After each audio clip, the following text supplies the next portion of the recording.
Bismillah ar-Rahman ar-Rahim. Right, so this podcast which you're about to see, I introduced Shaykh Ashraf and I said we're going to be talking about mental health. That was the plan. MashaAllah, this unscripted podcast then led us on to one thing, to another thing, to another thing. We only touched on mental health a very little bit. However, alhamdulillah, we cover things like education, things that the ummah needs, leadership, and other really important topics. So inshallah, stay tuned. And if you benefit, inshallah, share this with others. Jazakumullah. Assalamu alaikum wa rahmatullah. Bismillah ar-Rahman ar-Rahim. Nahmaduhu wa nusalli wa nusallimu ala rasulihil kareem. Amma ba'd. Right, this is the Shaykhology Podcast and we're jamming live, right? We've got Imam Ashraf here, Imam of Lewisham Masjid. I was hoping to get Imam Shakil on board as well, but inshallah next time we'll get Imam Shakil as well, and then we'll jam as a trio or inshallah even more guests.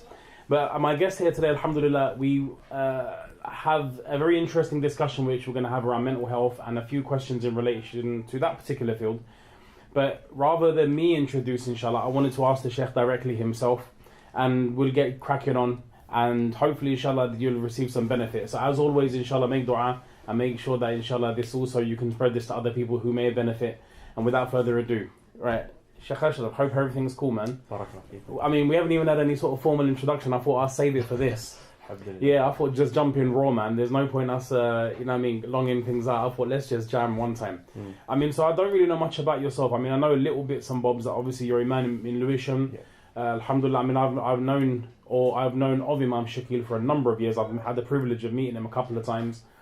And he also did a course in a place where I also did a course. Okay. Alhamdulillah, he's a lot senior to myself, but alhamdulillah, I've got great respect for him. Mashallah, he's done some great work in Lewisham. Mashallah. So just a little bit about your background. I mean, where you kind of hailing from? I know you said you came today from Mile End, so like, where's your upbringing, and tell us a little bit about that. So my upbringing was in West London. Yeah. And moved to East London about 14 years ago now. Yeah. I've a graduate of the Islamic University of Medina. Yep. And when was that roughly? When did you graduate? 2017. Oh, alhamdulillah, so not even too long ago. No, not too long ago. So I was there for quite some time, and also studied counselling, person-centered approach, and CBT. Graduate from Goldsmiths with a master's in CBT therapy. Yeah, good. Alhamdulillah. I mean, that's something which I'm really we're gonna have a good discussion about, because I also have studied counselling as well. And I didn't go through to the masters because in our community there's certain reasons why I didn't, but I'm going to come to that in a second, inshallah. And it's not just myself. There were many brothers have a similar story when it comes to studying, whether in Medina, in Azhar, in Mecca, al-Qura, Darul Uloom. You find many brothers, alhamdulillah. But the point that you mentioned, about parents not wanting their children to study, I think this is a big issue in our community, generally speaking. The issue of lack of concern for education. Yeah, this is a big. This is a crisis, man. Yeah, definitely, and it's. I mean, you see materialism and even when it comes to career choices, for example, university choices, things like that, it's always centered around the financial gain that you can acquire. Definitely, it's not centered around contribution towards myself or society. Yeah, and that's why, for example, you see many Muslims, they go into STEM kind of areas. They don't go into social sciences or philosophy, literature, history, politics, things like this, because we don't think about the contribution towards ourselves as previously education, the correlation between education and finance wasn't necessarily present. Whereas now there is a correlation between education and finance, even with the youth. Yeah. So you hear a young person say, "What's the point in going to university if I can't make money?" Whereas previously, education was about the transformation of self, to be more cultured as well, to be able to have discussion. 100%. Yeah, this I've spoken about this a lot, man. I mean, I've you can say lost people around me in that process, because I've actually encouraged people. What I said was openly in the bayan, right? I was like, look, if you want your kids to succeed, don't push your hidden agendas on them and your unconscious processes. Yeah. So you didn't, because we're migrant communities, we come with this idea that we're going to materialize, have great money, send wealth back wherever our home is, and then also build little empires here. And because you didn't materialize that dream for yourself, now you push those expectations on your kids. 100%. Then it becomes a case of, I don't care what you do, you have to earn money. Yeah. So, I mean, the truth is that something like being a dentist is not really that common in the Asian community, but it became common knowledge that you can earn 100 grand a year. Now everyone's no, you have to be a dentist. Yeah. 100 grand a year. Yeah. Anything that comes up that earns money, they push their kids in that particular direction. Tomorrow now, if for example now, just a random example, a geography teacher would earn 100 grand a year, they'd say, right, be a geography teacher. So it's all, and I met a couple of youngsters. I'm kind of focusing on this a little bit, but this is a big problem because I met a youngster, and his dad has forced him into taking options so he can do engineering, but his own choice is not in that. So then I asked him, like, do you study? He goes, not really. I don't like what I'm studying. I have to study it. Rather, if you let someone pursue what they genuinely want and they excel at it, they'll excel and they'll actually get noticed for what they can do. And inshallah, rizq is in the hands of Allah. I mean, I agree, but I also think the balance is key. And that's, I think, where we're lacking, like the parenting, because this goes back to parenting. Absolutely. And I think the bigger crisis we have is actually in parenting. The education is maybe an offshoot of that crisis.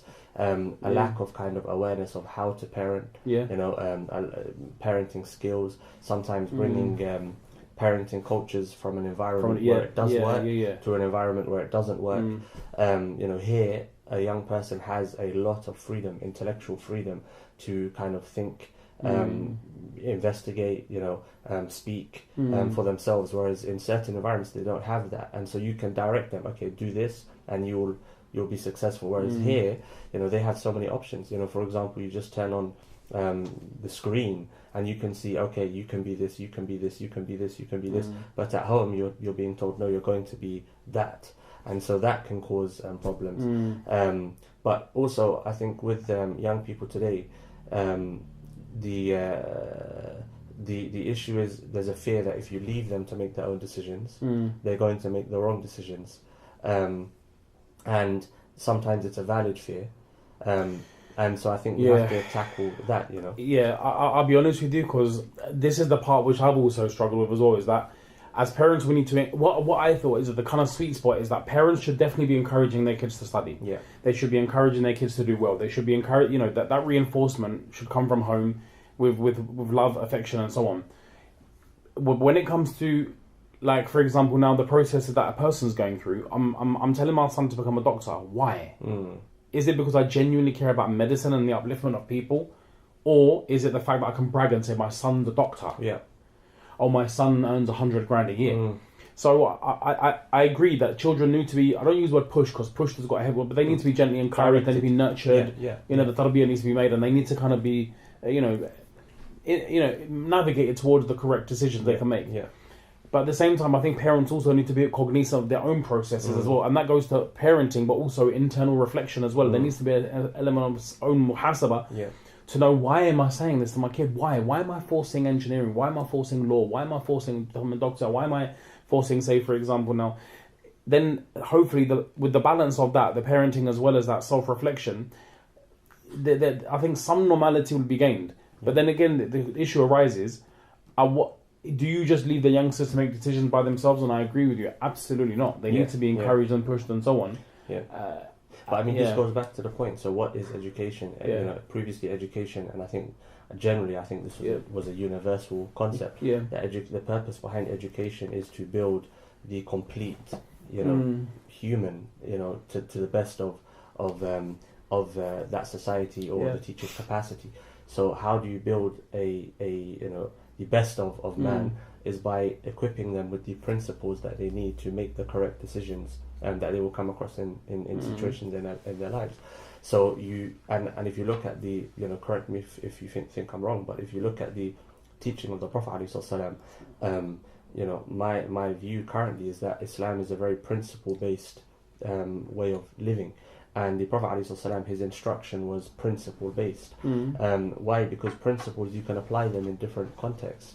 But if you give clear-cut, instruction, do this. Then it's a hukam, then it's mandatory. And it's very difficult to navigate different circumstances because the context will look different. Whereas when you have a principle, when you have a principle-based approach, you can apply those principles into different scenarios and contexts. And so with young people today, the focus with parenting sometimes is very much, do it this way, or think like this. There's no, principle-based instruction. And how do you develop principle-based instruction? And can I also add as well principle? Yeah. And also that there's no rational to explain that this is why I'm explaining to this. Exactly, There's no, yeah. it's like, this is I'm saying this. Exactly. I'm suggesting this because, and I'm not saying we have to answer to kids, but they want to know why. Yeah, society rationalizes. Yeah, right. And this is, I think, where one of the areas where the we don't really consider philosophy, as a community, because every society operates based upon a philosophy, and the philosophy here is a rationalizing of everything. Whichever direction you go, there's always a rationalizing process that takes place. For example, the reductionist approach to things, or the materialistic approach to things, and we're seeing this in Aqidah as well. So where you have young Muslims struggling to believe in the unseen because there's no rationalizing property to the unseen. I can't rationalize it. I can't see the tangible results, etc., etc. So going back to your point now, pray. Why pray? What's the principle behind prayer? Why am I praying, etc.? It's not. Or referred as al-hikam, the hikam, the wisdom, the So that's not there. Likewise, for example, if a person tells their child, pick up your litter, why? Why pick up litter? There's no kind of whereas if you teach the child, we are the khulafa of Allah on this earth, and we are instructed with taking care for the earth. They can apply that in all areas of life. Okay, I shouldn't litter. Why? Because Allah has given me responsibility to care for the earth. I then don't have to tell them, pick up your litter, do this, do that. They should be able to, pick these things up with their own kind of, intelligence. But at the same time, I think the other issue is sometimes it comes from the leadership, where we as religious leaders or educational leaders, we maybe assume our community is too capable, where we expect them to be able, to teach in a certain way or to parent in a certain way, whereas the reality is, sheep need a shepherd. And our community sometimes they don't have that capacity. Yeah, I have to agree with that. And I also will say that for a lot of people, and I'm not having a bash of migrants, I'm not part of UKIP or nothing, you get me, but everyone came here for the sole purpose of earning money. Well, that's the majority. Yeah. And then you have a few, obviously, war-torn countries or fled, oppression. I get that as well, but the majority came for economic prosperity. Yeah. And in that process, what's happened is that neglect of kids has happened to a degree if you're only focused, just solely hyper-focused on money. Then, so it's about, why I'm agreeing with your statement, because I think that because they're focused so much purely on wealth, there's been a detachment between elders and youngsters. So parenting skills, understanding the culture of your kids, I think these things are super important. Hence, one of the things which I've done is I actually, being a counsellor myself, I giving a person 1 hour of my time, alhamdulillah, they definitely benefit from that time. But I'm more geared towards now providing parenting courses. Like I've got a few which alhamdulillah I've put together, and I hope may Allah put barakah in this. But one is like pre-marriage, so before marriage, what are the things that we need to consider getting our youngsters married? What now, preparations of the actual marriage itself, post-marriage, how to navigate issues with in-laws, tarbiyah of kids and upbringing of children. So I've got these there's about 5 courses so far, which or 4 which alhamdulillah I've nailed out the nitty gritty, and I've kind of got some content. I'm just working on a 5th one. But I think for myself personally, I think you've hit the nail on the head. That sheep need a shepherd. Yeah. Sheep need a shepherd. And this where ulama, leaders, du'at, I think they play a very, very heavy role. But the issue though sometimes is that the shepherd doesn't understand his own sheep. I was going to come to that. So for example, let's say for example yourself, you come from half Pakistani, half English, and so Pakistan has a history of you have ulama that have delved into various fields, history, philosophy, theology, jurisprudence, language. You could tie their history back even to I don't know what you want to call it, but Persian history. Like there's a wealth there. Then English have a history, education, revival, all of these things coming from both. But then you have a person who comes to your, they're a part of your flock, and this person is their mother and father are nomads. They've come from the Badia.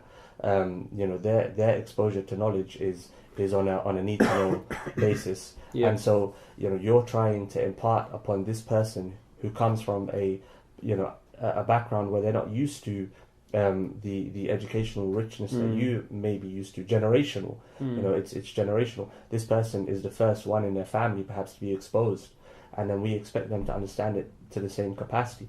For example, if you look at the partisanship politics that we find within the Muslim communities, I'm sure you get the views, but Salafism, Deobandism, traditionalism, whatever you want to call these. Sometimes we talk to the people expecting them to have the capacity to understand what we're saying, but the reality is they don't. There are some people, they can only see things in a black and white way. And so when you try to introduce them to the grey areas, they don't have the capacity to understand those grey areas.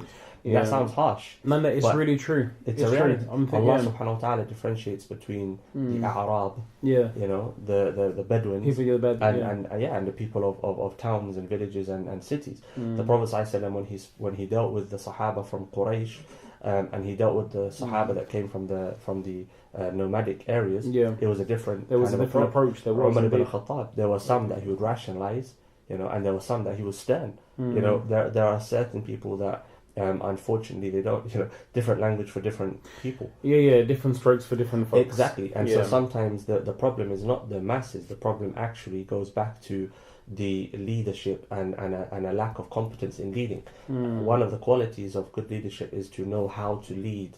And to know how to lead, you cannot lead, if you have camels, sheep, cows, chickens, you can't treat the camels like chickens and the cows like sheep. Absolutely. But that's sometimes like on the minbar, we talk to people with the same language, we deal with people in the same way.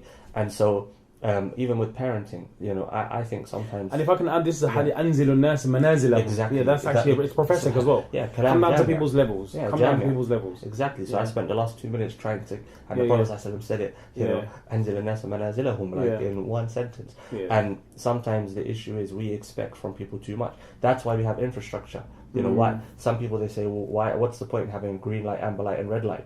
I'm not going to harm anyone. You might not. But there are other people that don't think like you. And speed cameras, why do we have to be regulated so much? Because there are people that will not give concern to the safety of others. You might. And so leadership is about putting in place the infrastructure and the necessary tools to regulate society. Are we doing that as a Muslim community? Previously we would, and I think this issue is also, you can see the impact of it in marriage, where you have some brothers, they're taking advantage of disadvantaged women. That's a big problem, man. And we kind of like expect people. We think too much of people's morality and ability to make the right decisions. And I know it sounds very bad because it sounds like I'm saying like, look, don't trust people. But that's why the courts of law were there. If a woman is not doing what she should be doing, the man can go to the court. If a man's not doing what he's supposed to be, the woman can go to court. Likewise with parenting, when the boy complained, the father complained to Umar about his son, and Umar asked him, and he said, what are my rights? And he didn't give the boy any of. So he didn't give him a good name. He didn't teach him anything. Select a good mother. So Umar started to rebuke the man. So it's like. And then here she mentioned something really nice. He said that you disobeyed him before he had the chance to even disobey you. So it's like so when it comes to parenting, sometimes I think what needs to be considered is putting infrastructure in place that makes it easy for people to parent, etc. But that's very difficult in a multicultural, very diverse community. When the afkar and the thinking is so diverse, it's a bit of a challenge. And then you're dealing with communities that come from, like you said, you have financial migrants. You also have you have migrants that are coming from trauma, from war. So they're coming with their own kind of issues. You have a father who doesn't know how to connect. I'm sure you've seen it. I've seen it so many times. They don't know. You can tell this person, you can talk to them, you can give them year-long courses, but is it really going to work? Because this is how they were raised. It's how their father was raised. It's the environment they've come from. You know, it's like they are a gharib. You know, they don't have the ability to kind of... Honestly, for the sake of people who don't understand the word gharib here, because gharib in Urdu means someone who's poor, financially broke. So stranger. Gharib, like a stranger, wayfarer, someone that doesn't know, like passing by. You know, what you said is actually, spot on about the whole education thing. And I haven't lost hope in the older generation, but I've come to that conclusion as well, that some people are just so stuck in their ways. There's no point banging heads against walls. Yeah. So what I thought is that generally amongst the youngsters and the shabab that are brought up here, generally the culture is that we have a very similar culture. Yeah. Because obviously we're raised here, we've been to the schooling system here. So I'm now, my main focus is more on the shabab, on the kind of the second or third generations, because their sort of culture has somewhat shifted from what, say, our parents or forefathers particularly had. That doesn't mean we're neglecting our elders. Of course, alhamdulillah, there's programs for them. Yeah. We encourage them to come to the masjid. We encourage them to be part of the community, and they'll always be our elders, But I'm now, when I'm thinking of these courses, for example, I've got the youngsters in mind. Yeah. I've got the sort of, and I'm tailor making everything into a British context. Yeah. Now, this is where it also becomes challenging, because if you do something contrary to the norm of those elders, you're seen to be different. Yeah. And then they also have a resistance, because anything which is different is uncertainty, and uncertainty leads to anxiety. And it's like, I don't know this guy. I don't know where this path is ending up. Yeah. So what I found about myself is that in the masjid, when I was the imam once upon a time, alhamdulillah, I had the privilege of serving my community for a number of years. Okay. I would talk about I would say call them taboo topics, or topics which I think were needed, more social issues in our community. I would talk about domestic violence. I'll talk about drugs and alcohol from the minbar. Issues of pornography, adult stuff. And I would always I would say there's no point us shying away from a thing. We have to address it, because by simply just pretending it doesn't exist, it's not going to solve the problem. Yeah, but alhamdulillah, I think a lot of youngsters, they appreciated that advice, but yet some of the elders, because their mind was that, imams don't talk about this stuff from the minbar, it's not appropriate. So it's about striking that fine balance. I thought I'd just share you that, my own personal thing. I've just kind of said to myself, look, the older people are not going to change in their ways.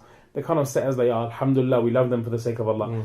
But now when I'm focusing, building my courses, my ideas, I'm focusing it more on the youth, the youth and the sort of second or third generation who are in UK. Yeah, and I think that's our responsibility. Yeah. But at the same time, but there are many elders that would be in agreement, and so it's because there are, I think, different backgrounds, different contexts. I think, for example, if you look at communities, you might find sometimes some Arab communities are more open-minded than other Arab communities. Some Asian communities might be more open-minded than other Asian communities, and I think it's about where they've come from. But at the same time, I think that balance also means that the elders being unsure to open up certain doors means like taking heed of what they're saying as well, because we might not see some of the dangers ahead. And so having someone that slows us down sometimes is a positive. An example that comes to mind for myself is in previous generations, the idea of divorce was a taboo. Yeah. And it made people think 10, 15, 20, 30 times over before actually going through the divorce. Yeah. So that taboo was removed, and now we have people getting married on Friday, and it's getting mad, and divorced on a Monday. So it's like sometimes those taboos they do serve a purpose. So, but as you said, it's about, because unfortunately for us, society is moving at such a speed. We can't wait for the elders to jump on board with us. Yeah, I get that. It's like, and that's not their fault, nor is it our fault. Society, yesterday, technology today becomes redundant, and so if you don't keep up and if you don't keep with the speed, then you're going to lose the youngers. The difference between someone born in the 80s and the 70s and the 60s and the 90s probably there wasn't much of a difference, really. Technologies were pretty much the same. You had a TV, you had a wired phone. That's where it stopped. Computers changed everything. If you're born in the 90s and you're born in the 2000s, massive difference. The internet, Wi-Fi, smart devices. Now, for example, with cryptocurrencies and all of these things, things have changed, man. They're changing so fast. And so it's very easy. And it's going more mad. I mean, like AI now, for example, it's foreign to many of us. So it's if we don't keep up, then we definitely will lose. I mean, I've seen examples where masjid committees didn't want to do youth work. They were reluctant to do any youth work. In fact, they shut down youth work, and stabbings and shootings took place outside their masjid. And when those shootings and stabbings took place, some of those committee members were on the streets shouting at the youth, you know, for these things happening. But yet you were the ones preventing them from coming into the masjid. You know, so and that's the unfortunate reality. So it does need a bit of trailblazing. But there also has to be, I mean, perhaps the situation in America, you know, serves as a reminder. You know, you had those that what situation particularly, sorry, when you mean this situation? So, for example, you had Muslims that are, you know, they got involved in politics on a certain side, and later on realized, okay, you know what, that might have been a mistake. And you had others that got involved on the other side who said, no, maybe that was a mistake. So it's like, you know, mistakes are going to happen. But sometimes, you know, having that person that slows you down is a positive, you know. So it's like for us in the UK, things are much slower than you know, America, for example, and I think that does serve us well sometimes, because we look and we say, okay, you know what, we don't want to go down that path, and so you know, I think the balance is very important. You know, leadership has to have the wisdom of age, but the work has to have the vigor and the of the shabab and the youth. Yeah, that's a good point, man. I think you said is something really profound. I mean, of course, we have to obviously include our elders because they're part of the community. To discard them would be poor leadership in itself. But why do you think there's a difference between the American culture and here then? What do you think? I've got my own idea of what I think contributing factor, one of the factors are, but I'm just interested in your take on it. Why do you think there's a big difference in the culture of the Muslims here and there? I think it's probably representative of the difference between America and the UK itself, because the culture of the people itself. Yeah, definitely, because America is, I mean, the Americans ran away from the traditionalism of the British, and you know, that itself can perhaps be seen in the da'wah. The da'wah in the UK is still a lot more traditional than the da'wah in America. And I think also we are now, perhaps, I think, officially 7% of the population here. I think it's a bit less, isn't it? I think it was at 4.1. No, I think with the new statistics. The new the 3.4 was the old one, or 6.5. That was the old one. So, and I think that's officially. Unofficially, we're probably a bit more, I would assume, because of a lot of reverts, etc. That's good. Yeah, good point. Yeah, and in America, I think the percentage is far less. And America is a massive, massive country. You know, and America was built upon, you know, if you want to call it liberalism. You know, America was built upon liberalism, whereas the UK is a very traditional and conservative place. Conservative, I don't mean politically conservative. I mean as in like, in terms of values, its values and traditions. I get that. And obviously, the church is the head of exactly. Well, I think it was the leading personal monarchy was always head of the church, and they were always answerable to the church, even when it wasn't from the church. Although it may have been in the public only, but also the relationship between Britain and India. I think that has had a major impact on the shape of da'wah here, because you have a lot of migrants that came over from the subcontinent, and they set up so many masajid, the Darul Ulum infrastructure, for example. I think a lot of credit is due to the Asian community for the Darul Ulum institutions and for the masajid, because without those, the da'wah wouldn't look the way it looks today. I agree with you. And if you look at percentage-wise, and this is not to knock anyone in France, but Muslims, I think, are more Muslims in France than they are in UK. Exactly. But alhamdulillah, wallahi, that's one of the things our forefathers did, man. And I'm talking about the forefathers of Muslims that came to UK. They really focus on madrasa, the maktab, the traditional education system, and that, wallahi, is gold, man. But that goes back to the point you were making earlier, the focus on education. Because they came over. But what was the main concern? We need to establish institutions of education here. What type of education? Islamic education. And I would say some of the students I've met from Darul Ulum, like, wow, they have a better grasp of Arabic than students that go abroad. The understanding of the Quran, you have students that graduate with the qira'at, the ahadith. For the one that really wants to study and immerse himself in study here in the UK, they can do so in Darul Ulum. They don't have to leave. We have a young brother from Lewisham. He went to Blackburn, came back, and he's speaking Arabic. So a lot of credit is due to. But again, it goes back to the understanding of what's important. Yeah. And I think that's one of the challenges that our modern Muslim community has. We don't understand the main concerns. For example, even amongst practicing circles, even amongst imams and du'at, I would say, materialism has crept in. It has, man. Big time it has. Yeah. Whereas the forefathers, you can't set up an institution of education that produces students of knowledge. I won't say ulama, but I'll say students of knowledge. Yeah, that's the bit. You cannot set up an institution like that without sacrificing dunya. It's not possible. Do you know what? Someone mentioned something profound. We were sitting and gathering a couple of ulama, and he mentioned this statement. Inaudible, I'll translate. Yeah. He said that there was a time ulama set up makatib, madaris, ma'hads, because there was the need of the community. Yeah. Now we are establishing maktab, madaris, and so on for our own needs. Subhanallah. That's what I was exactly. There's been a complete shift. It's like now, okay, I'm a graduate. What do I do? Exactly. I need How money. do I make money? Yeah. Let me set up a madrasa.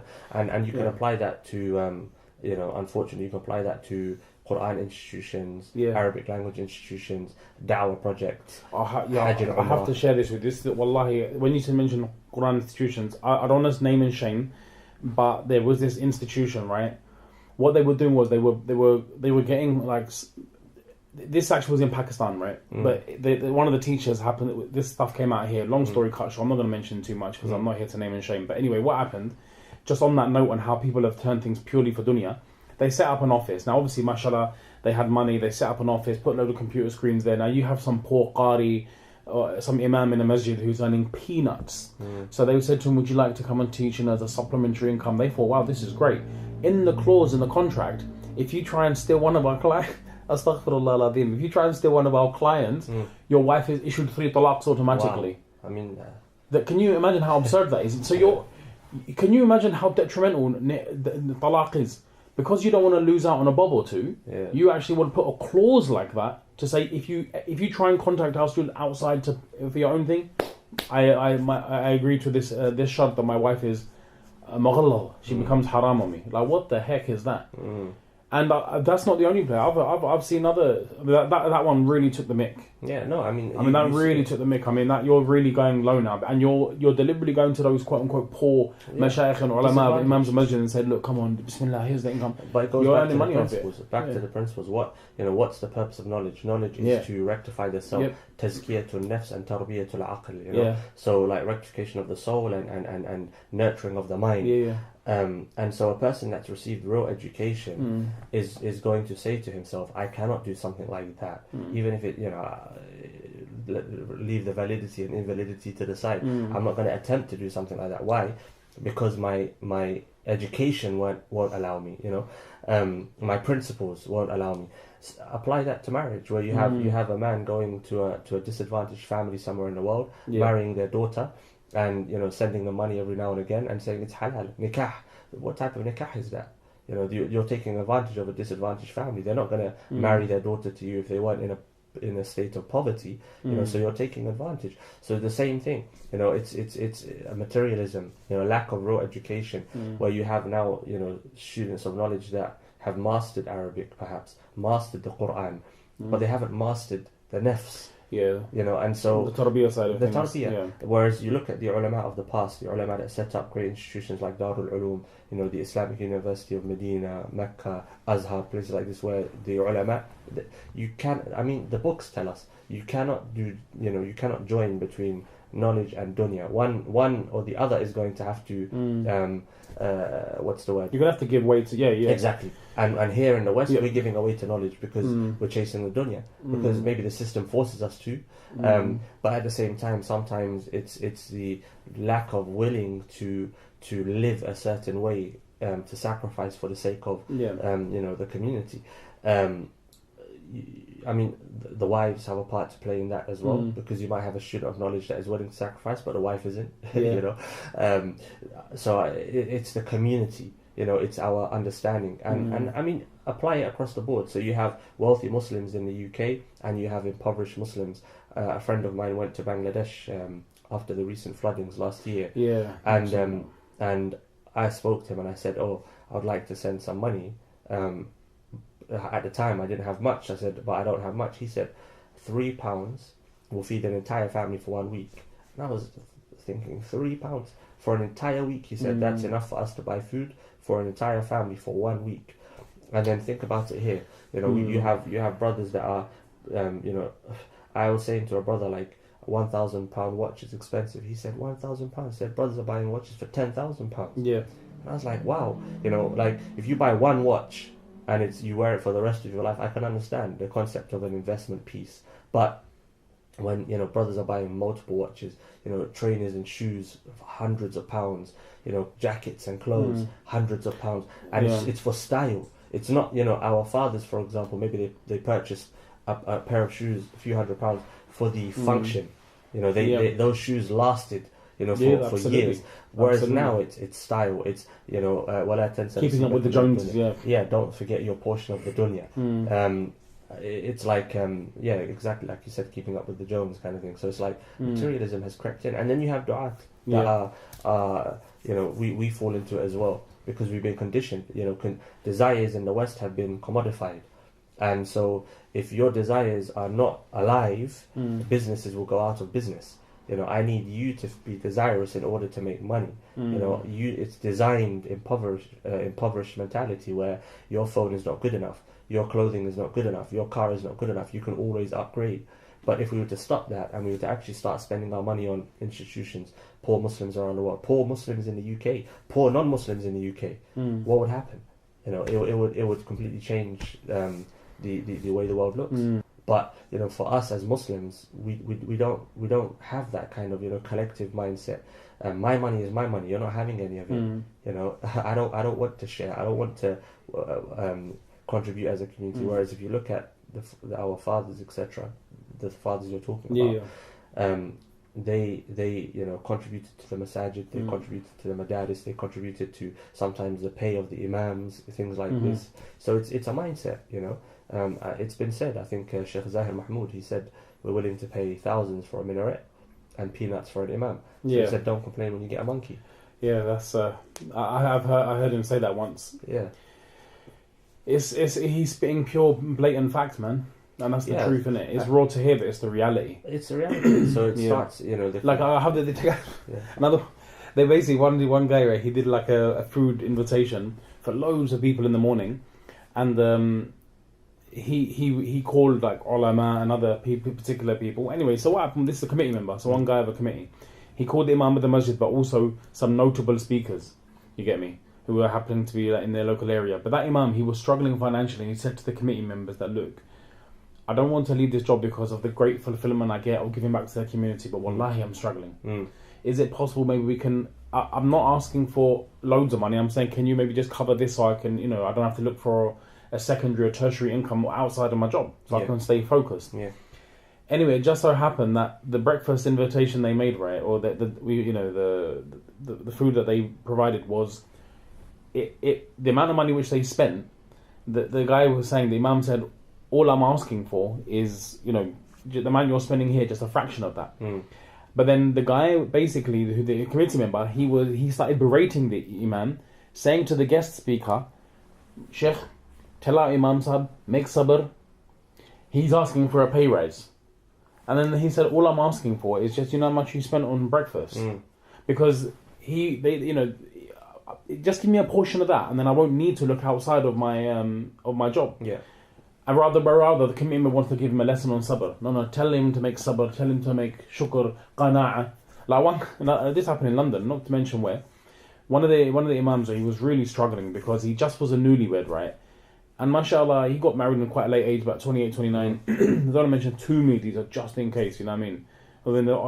So anyway, cutting a story short, he phoned me up and he was really struggling because he could only see his wife once a week, you know, newlywed, and he had to also travel there via kind of like what's it called, the underground. Yeah. So that was a lot of the time gone, this and that. So he said to me that, look, what I really want to do is get my missus to come. We both live together, and all I'm asking for, if they increase my wage by £300, I'll contribute the bigger chunk. That's all I need. The committee outrightly refused because they gave him a room within a masjid to sleep. So he said, look, I'm not asking for you to provide me an accommodation. All I'm asking for is if you just increase this much, I can afford maybe a small 1-bedroom place nearby. Me and my missus can stay. Then I won't even need to go home once a week because I'm here in the masjid. The committee member himself, he was saying, no, Maulana, you didn't become a Maulana, an alim and a sheikh for money and dunya. But it's quite ironic, my man's got 7 houses. Yeah, but this is... You get me? Yes. Committee member's got 7 houses and he's living in the lesson of sabr. Yeah. And subhanAllah, man, it's a real double standard.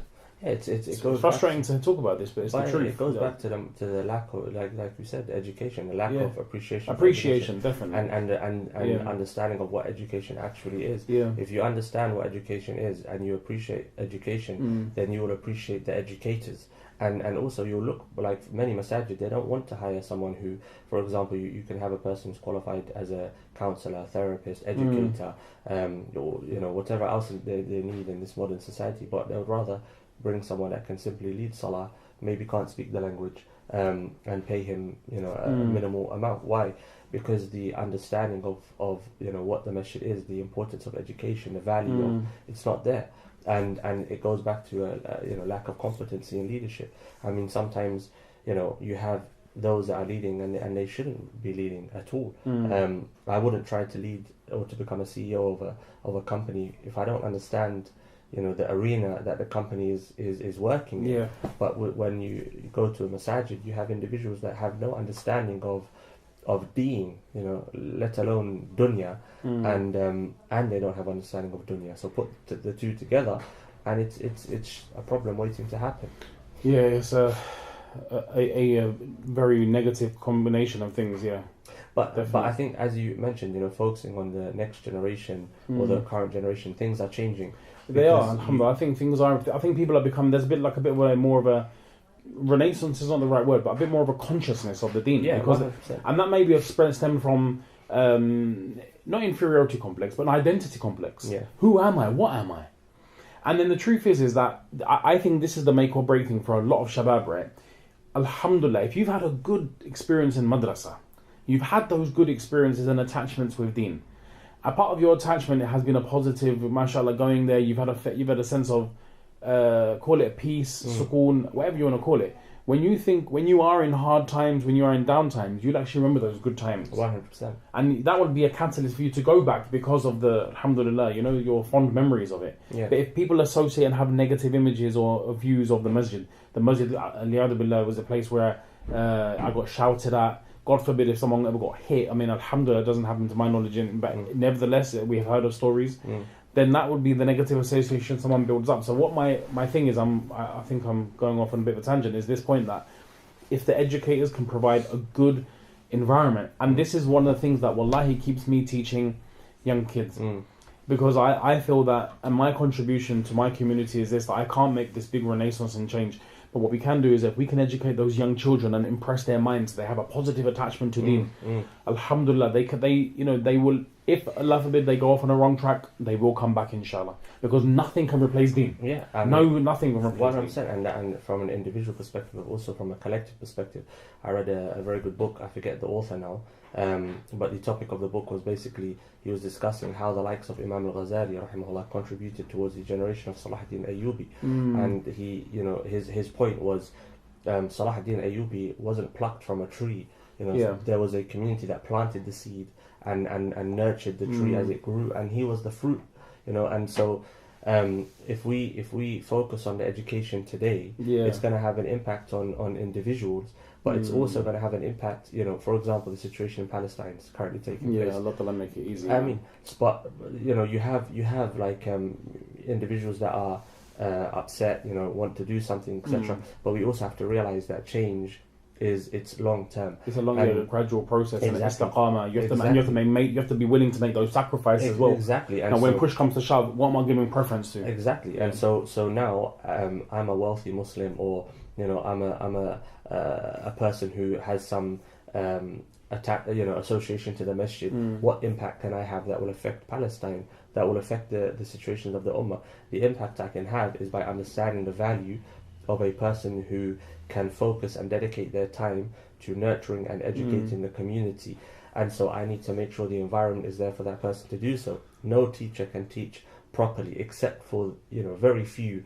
And they're constantly thinking about paying the bills. They're constantly doing, they can't. Man. So you can't do that. So you have to provide them with a salary which is equivalent to the amount of work you want them to do.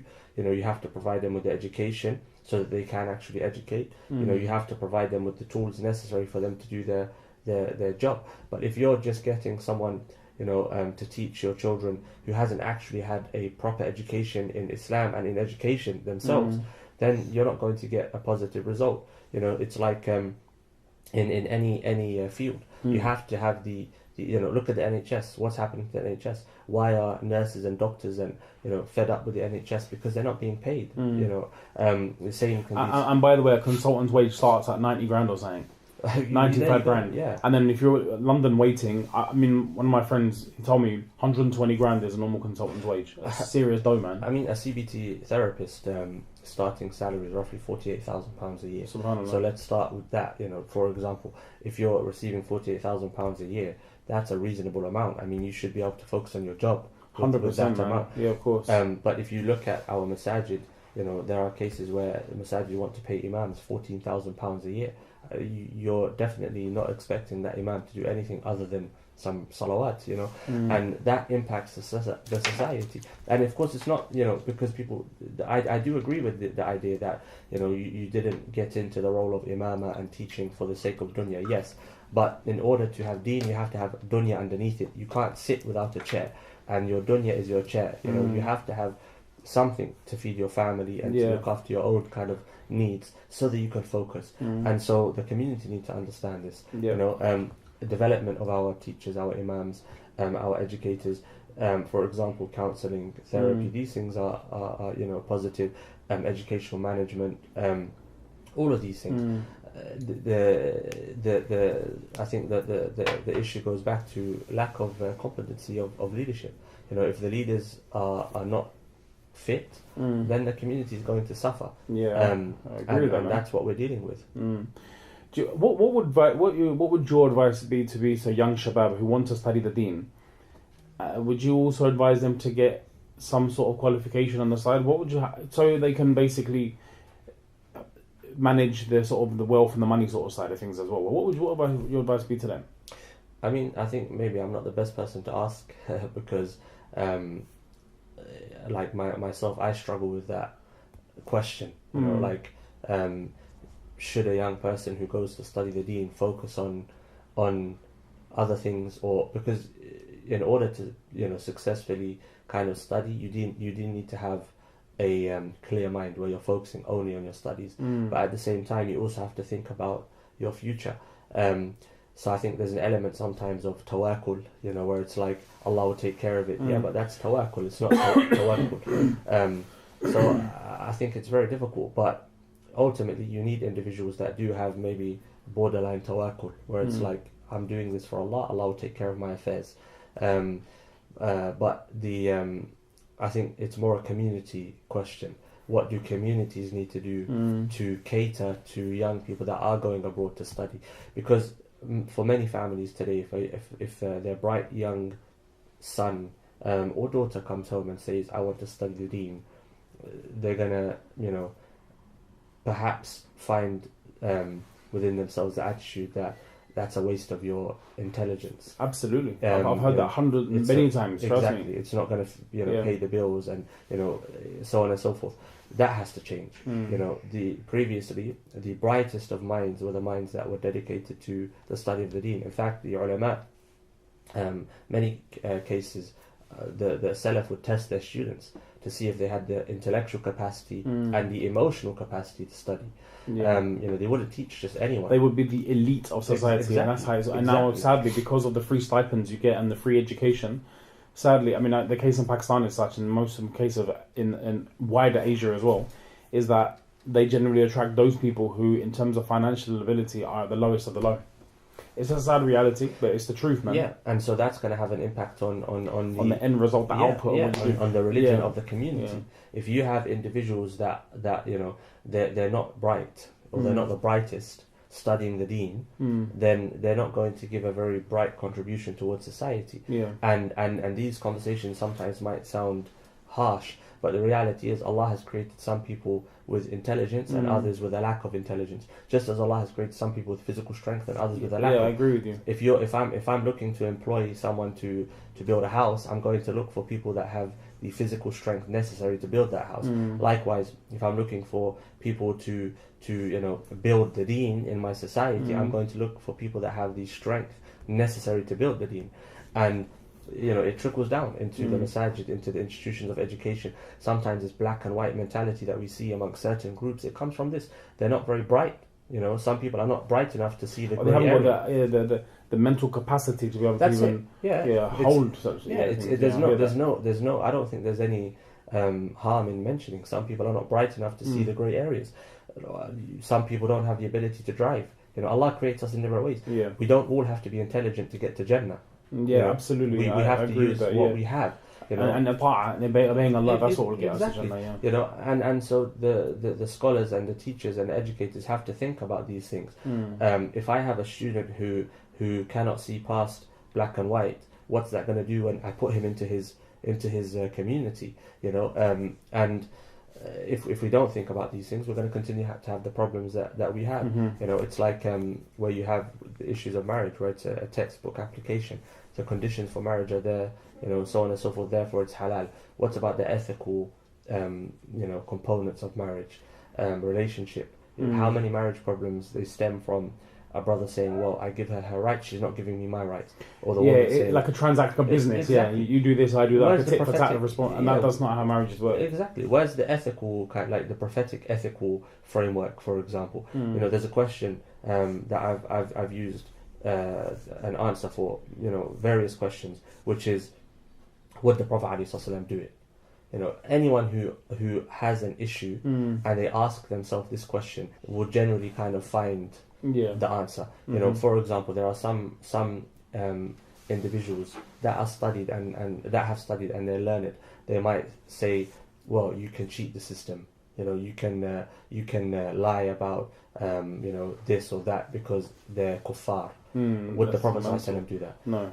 Some brothers will say, okay, you can send your wife to the local government, to the council, and your wife tells them, I'm at home by myself, but she's pregnant. Would the Prophet ﷺ allow that? No, that's deception, man. Of course, but would the Prophet ﷺ accept that his wife is taking money from a non-Muslim organization? No way. No. So, and I'm not talking about those that don't have the ability to earn. That's different. Yeah, of course. That's different. I would empathise with people. Yeah, like of course. But it's the people who have the ability and then but despite that they're lying. Exactly. And they're doing and they can justify it using the fiqh, using textbooks. I mean, even going into certain statements from within the Hanafi school, you can find certain ways of justifying these things.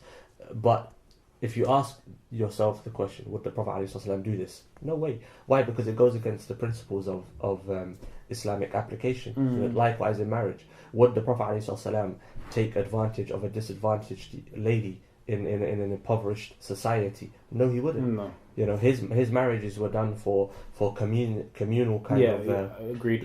Reasons. Yeah. So it's like again, going back to the leadership issue, the ethical framework, not understanding what education is, all of these things. I think we're seeing the problem of this now in so many areas of our Muslim lives. Yeah, may Allah make it easy, man. I mean, there's so many things which I really wanted to ask you, but I did say we'll keep it around about like an hour so we don't go on for too long. Yeah. What are your own future plans for the da'wah and the kind of general for yourself going forward? Because I know you've done your masters in CBT. You mentioned the person-centered as well, alhamdulillah.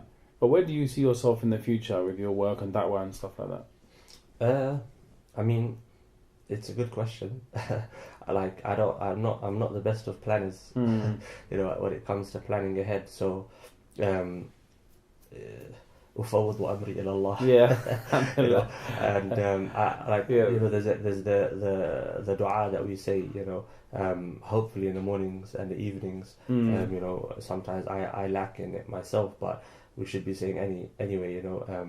Rabbi la takilni ila nafsi tarfata ayn. Oh Allah, don't turn me back to my own self, even for the moment of the blink of an eye. And that I kind of, I don't know what's best for myself, and I ask that Allah keeps me in that which is best for my dunya and akhirah. So I don't have an answer for that. I mean, da'wah, yes, I want to be involved on the ground in da'wah. Why? Because it's a blessing, it's a favor from Allah. And if I ever found myself out of that, then I would assume it's due to my own negligence and being out of Allah's favor. So I hope that Allah keeps me involved in da'wah, teaching, imamah to some How long have you capacity. been in Imam Lewisham for now? Since 2017. Okay, so since you graduated from Medina. Yeah. Okay. Yeah, but whilst I was studying, I was teaching and doing some groundwork in East London until I graduated. But you'd rather stay as an imam in the masjid if you can. Do you have plans to stay there? I mean, not that Would you like to stay where you are in the capacity of serving the community in Lewisham? I don't see anything changing in the foreseeable future. As I said, I would like to be where is best for my akhirah and the akhirah of my family. So if ever a time comes where it's not best for me to be in Lewisham for my akhirah, then I hope Allah takes me away. What would that look like? Where I'm not doing what I should be doing, because at the end of the day, imamah is a responsibility. Big time. Yeah. So I don't want to be in a position where I'm going to be held accountable on Yawm al-Qiyamah. That's something that many imams don't consider. Every salah you pray, you're responsible for the salah of the musallin. Honestly, and this was the one thing that when I would step on the musalla, I would get nervous. I now understand anxiety and stuff like that. I would get anxiety over this one issue of leading salah. Yeah. Because in my mind, it would be that it happened once where I had a bit of an issue where it started off with like a cut, and then I would be constantly checking, is it still bleeding, and it become quite upset. I was call it obsessive with it. Yeah, I would say that is the right word.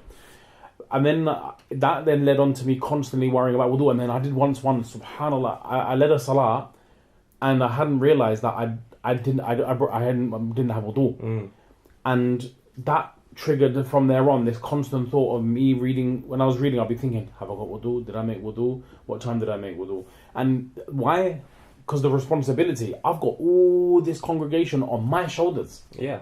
And then add to that lectures, add to that khutbahs. And also, I will say, right, and you probably can also attest, agree to this as well. What people see is you coming, like one brother, subhanallah, he actually said, ulama get paid a lot of money, I'm like, okay, if you think so. He goes, well, look here, you come for Fajr, and I used to make sure Salah was never more than 10 minutes. People knew it was the urf. If he's leading Salah, you'll be done in 10 minutes. So then, like one of our imams, Allah reward him, right? One Fajr, man, like 26 minutes, 20 minutes, that's long, mashallah. I mean, the people know if you're going there, you're going to expect it. Yeah. When our other masjid here, the imam does 6 to 8 minutes, he's done. But I used to leave it as a sweet spot for 10, and I kept it as that. Once I went over 1 minute, and one person said, like, you took long in Salah. So you can imagine people that used to it. Yeah. But anyways, cutting the story, going back to the thing, is he then said to me, you come in for Fajr, you come this amount of time, you spend half an hour Fajr, and then you go. So 40 minutes there. Dhuhr, 40 minutes. I said this, and he's referring to it as actual physical duty. So he said that you're praying 10 minutes, 10 minutes, 10 minutes, 10 minutes. He goes, right, call that an hour. Then you have to stay for 10 minutes. And I'm like, what about the time, for example, that I'm meeting the people, dealing with the masail, people come around my house, talking to people. He was thinking that I get paid like £50 an hour or something because Salah is 10 minutes. But you get paid as an imam. That's a very small fraction of it. What about me being here from Fajr till Dhuhr? I was preparing, the lecture for the Friday. Yeah. I know I can't do it at home because I've got small kids. Yeah, mashallah. So one day I used to have to spend a whole morning preparing that. Maybe even twice. Sometimes I'd meet people. Then there'd be like, for example, local da'wah activities, visitors coming, mashayikh coming. I swear down, people don't realize it's a very, very taxing responsibility. No, it definitely is. And it takes a lot out of you, subhanAllah. Yeah, it's not all glamorous. Like people see the glamour side, oh, mashallah, this person's getting views or invited for a lecture. Nah, that's just a portion of it. It's like the iceberg. You only see the top. What's underneath, that's the stuff people don't really see. Not see, they don't see at all. Yeah, if you're doing it properly. That's the point, yeah. You're doing it properly. And then add to that, if you're doing, marriage counselling at the masjid, you're doing, general kind of advice sessions, things like that. The relationships, being in public view is something which is not, it's not easy. Where when you pray in a masjid and you're not the imam, you can enjoy it. But sometimes when you pray in a masjid as an imam, you don't have that enjoyment because you have that anxiety of responsibility and so on and so forth. But that's my point. So if you want to have imams that change society, then you have to give them the ability to focus only on that. Free them from other responsibilities. Exactly. And also educate them. Of course, there needs to be accountability. I'm not saying that pay imams and leave them. No, I'm saying you pay them, you hold them accountable, and you have infrastructure in place to develop them. We want if we want results and we want change in the Muslim community globally, locally, then we have to think about the infrastructure that we have and that we put in place during the anti-colonial period, where in Muslim lands they were fighting back against the colonialists. The Zawiyat played a major part. Yeah, they did. If you look at, for example, Umar al-Mukhtar, he was a product of the Zawiya. The Zawiya.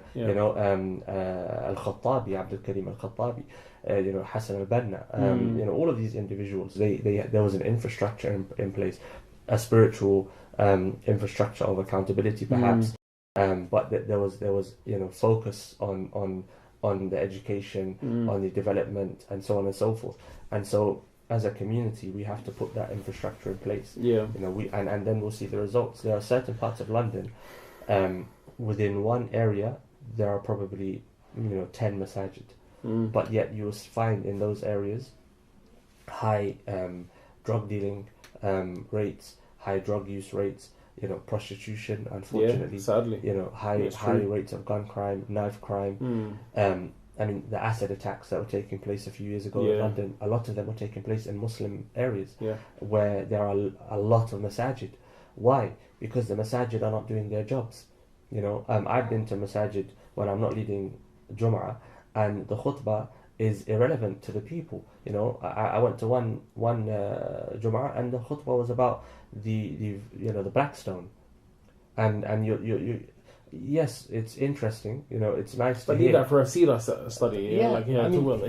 Look at your audience for طلاب العلم. Exactly. You've got so many major problems taking place. Well, I'll tell you another. I mean, I've said this a couple of times before. May Allah forgive me, but this one really made my blood boil. Gaza was attacked, and the Imam Sahib's lecture on Friday was the fadila of miswak. Yeah, so that exactly. No, I'm not negating miswak. Astaghfirullah alazim. Miswak is part of the sunnah. I get it. Yeah. But bro, Gaza has just been attacked here, and you're talking about using the miswak. Alhamdulillah, I'm all for the miswak. Alhamdulillah, we use it ourselves. The point is, look how irrelevant that is. People are coming to the masjid. They want to know what your response is. How do we kind of discuss this in our communities? But it's like pushed it to the side, and that's what creates frustration. And then the people have a lack of. They think the imam's incompetent. 100%, and also I would also add to that, where you have du'at, students of knowledge. Normally it's younger du'at and students of knowledge, maybe young-minded sometimes, but also the more popular ones sometimes can fall into it more easily. Getting into technical issues of aqeedah. Yeah, this is left for the ulama, man. And it's for the ulama, but also even for selected ulama. For those who have the knowledge of that particular field. Yeah, I mean, you have like now the social issues that are going on in every single household. You mentioned some of them: pornography, addictions of various kinds. You have cultural issues, marriage breakdowns, the divorce rate in the Muslim community is skyrocketing, unemployment. There are so many issues that we can tackle, but instead you are going to waste, time talking about issues in aqeedah or in fiqh that require an understanding of the Arabic language firstly and foremostly, to even grasp what these issues are about. Yeah. These are issues that the great ulama of the past couldn't resolve. Mm-hmm. You know, you have, for example, in Aqidah, ulama of the Ash'ari, ulama of the Maturidiyya, ulama of the Hanabila. They couldn't resolve the differences they had. No, they so couldn't. how is it possible that you're going to resolve these issues? You know, likewise in fiqh, you introducing people to complex issues in fiqh, and the person isn't connected to Allah. You know, they don't have iman. What did Aisha anha say? That if you know, halal and haram was the first thing to be revealed, people, they wouldn't have become Muslim. They wouldn't have accepted it, or they would have left Islam. So it's like, now we're dealing with a society which is far worse than the society of the Sahaba. Definitely. You know, the commodification of desires, the materialism, you know, the ease of access as well. Ease of access, the Satanism, I would say, that has become mainstream with music, media, you know, fashion, all of these things, and we're gonna waste people's time and our own time talking about issues that are irrelevant. People need iman. Yeah, you know, they need iman. Yeah. So this again, is fascinating. I completely agree with you. I've literally gone blue in the face arguing this. Lack of competence. I'll give you an example. This is how some people are thinking, right? I had a lecture based on marriage issues, and I generally shy away from the whole discussion of anything fiqh or aqidah related within a when I go to general masajid. Yes. And what I used to do, even when I was the imam of the masjid, I would never mention fiqh or from the minbar. I would always say, right, if you want to attend a fiqh class, I'm holding a fiqh class. And I also used to throw my hands up and say, look, I'm more of a studied in this area. I don't know all the answers to the Hanabila and so on. This is my area of fiqh. This is my area of expertise. But anyway, going back to that video, underneath someone messaged me and they said, this was a great video, but I need to know, bro, are you a Salafi or not? Yeah. Are you following the people of Haqq? And I'm thinking, I just didn't even respond to that. Like, okay, let's just turn around and say to you, I don't agree with Nasruddin Albani or someone, but I agree in this person, or I agree with this. You'll just cancel me immediately, which I'm not bothered by being cancelled by you. But we need to break out of this mentality. If you can find something Islamically to disagree with, let me know and I'll retract it. But you've agreed with everything. He goes, I agree with everything this brother said, but and then he said, oh, are you this? Subhanallah. Just take what is good, and if it's bad, then just tell me to do one. But again, I think it goes back to giving the masses too much, where we expect the masses to be able to make such decisions. Yeah, and then you go back to your initial point, and they don't have the capacity exactly. to be able to even. You have students of knowledge that can't comprehend the fact that Ahlul Sunnah is wider than their own small group that they've come from. So how is it possible the masses are gonna, and this is, if you have a teacher or a lecturer sitting on a table or a podium, whatever it is, and he's giving opinions in a particular issue, and presenting it as very black and white as well, and that's what's happened. Polarized, and no, it's this. But for example, Ahmed said this, Abu Hanif said this, Malik said this, Shafi'i said this, and the correct opinion is firstly Imam Ahmed, Imam Abu Hanifa, Imam Malik, and secondly, you're putting yourself in front of the masses in a position to decide between the four imams. Who are you, and what is that doing to the masses? It's giving them the understanding that I can also take on this kind of approach. Apply that to Aqidah as well. You have a person who is a student of knowledge. Okay, you may follow a certain school of Aqidah, but you have giants who have differed on these issues, and now you're going to put yourself on a podium and decide, okay, this is the haqq for the people. And put yourself ahead of the likes of An-Nawawi or Ibn Taymiyyah rahimahumullah in front of the people. What's that going to do? It's going to lead to the people assuming they can also and say, the Salafi way is the haqq, the Maturidi way is the haqq, etc. And they completely disregard the fact that you have ulama and giants from different schools that had these opinions. So it's like a person, a doctor saying to the patient, okay, you have this medicine, which has, according to this school, is best for your condition, or this medicine, and the reasons behind this person's choice of this medicine is X, for this person Y, for that person Z. Which medicine would you prefer? How is he going to make a decision? Yeah, exactly. It's not a buffet. Okay, yeah. he needs to be told. System. He needs to be told, you need this medicine. Yeah. Take it. Likewise, indeed. And that's why the ulama of their local area, they knew of the ahwal of the people. Exactly. And they would give those fatwa based on the urf of the people. Exactly. But now because obviously views going worldwide, global media, the own social media, the YouTube, like Google and stuff. People teaching for their own ego. Yeah. And the truth is that then those different opinions get urf is also customary things are taken into consideration in Islamic legal principles. Yeah, and Islamic legal al-urf rulings. muhakkama, you know. So like, and not only that, but that's why you have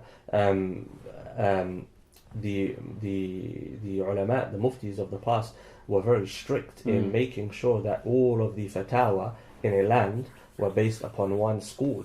You know why? So that it doesn't cause confusion for the masses.